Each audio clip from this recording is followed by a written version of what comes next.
കൂട്ടുകാരെ, ഏദർസ് കിച്ചണിലേക്ക് ഏവർക്കും സ്വാഗതം. നമുക്കൊരു ചപ്പാത്തിക്കും പൂരിക്കും പുട്ടിനും ഒക്കെ ഉള്ളൊരു കറി എടുക്കാം.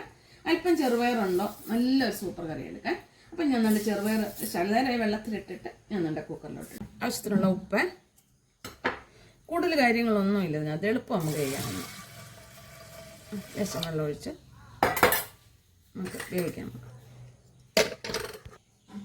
ഒരു 10-15 ചുമന്നുള്ളി, വെളുത്തുള്ളി, 2 പച്ചമുളക് ഇത് നമുക്ക് ചതച്ചുകൊണ്ട് അപ്പോഴത്തേക്ക് പയർ വേവും.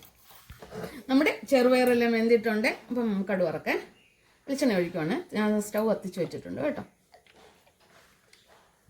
ഇച്ചിരി വെളിച്ചെണ്ണ മതി. ലേശം കടുക്, ഇത്തിരി വേണ്ട, ഒരു ഇച്ചിരി കടുക് ഇട്ടിട്ടുണ്ട്. 2 വറ്റൽമുളക്, ഇച്ചിരി കറിവേപ്പില.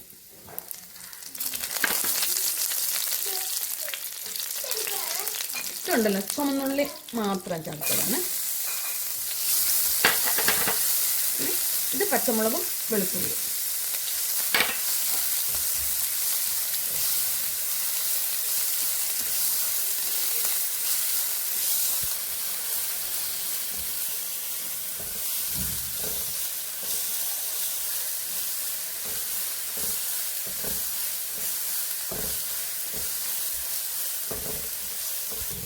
ഇത് ചപ്പാത്തിക്കായാലും നമ്മുടെ ഇടിയപ്പം, പൂരി, പുട്ടിന് ഒക്കെ നല്ല അറിഞ്ഞത്. പണ്ട് ഞങ്ങളുടെ അപ്പച്ചൻ്റെ പെങ്ങളുടെ ഞങ്ങൾ മാവി എന്നാണ് വിളിക്കുന്നത്. അപ്പം മാവിയുടെ മോന് ഇലക്ട്രിസിറ്റിയിലാവും ജോലി.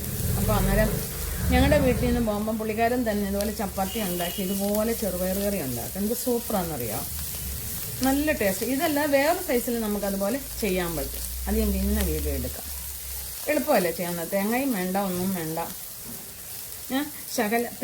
ഇച്ചിരി തേങ്ങാപ്പാൽ ഇതിനകത്ത് ചെയ്യുന്നുണ്ട്, ശകലം തേങ്ങാപ്പാൽ. അല്ല, ഞാൻ തേങ്ങാപ്പൊടി ഉണ്ടല്ലോ അതാണ് മേടിച്ചത്. ജീരകപ്പൊടി ഒന്നും വേണ്ട, ഒരു ശകലം മഞ്ഞപ്പൊടി. അത്രയുള്ള സംഭവം. ഇവിടെ വെന്ത ചെറുപയർ ഇടുകയാണ്.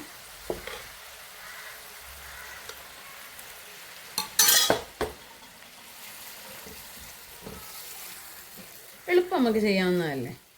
പുട്ടിനായാലും ചപ്പാത്തിക്കായാലും എന്തിനും. കണ്ടപ്പോൾ തന്നെ നല്ല ടേസ്റ്റ് തോന്നുന്നില്ലേ. ജീരകം ഒന്നും അരയ്ക്കണ്ട. തേങ്ങ അരയ്ക്കാൻ നമ്മൾ പരിപ്പിൻ്റെ ഒരു ടേസ്റ്റ് വരും. അതുകൊണ്ട് ഞാൻ തേങ്ങ അരയ്ക്കാതെ അതിൻ്റെ ശകലം തേങ്ങാപ്പാൽ ഇപ്പോൾ ഒഴിച്ചില്ലേലും കുഴപ്പമില്ല. ഞാൻ പിന്നെ പച്ചമുളക് ഇച്ചിരി കൂടുണ്ട്, പിള്ളേരുണ്ടല്ലോ, അപ്പോൾ അവർക്ക് എരിവ് വരാതിരിക്കാനാണ് ഞാൻ തേങ്ങാപ്പാൽ അതിനകത്ത് ചേർത്തത്. അല്ലെങ്കിൽ ഞാൻ ഒഴിക്കത്തില്ലായിരുന്നു. ഇത്രയുള്ള സംഭവമല്ല, വേറൊന്നുമില്ല. പിന്നെ ലേശം നെയ്യ് ഒഴിക്കാമെന്നെങ്കിൽ നല്ലതാണ്. ഇച്ചിരി നെയ്യ്, എന്തെങ്കിലും ഒരു വഴിക്ക് പോവല്ലേ.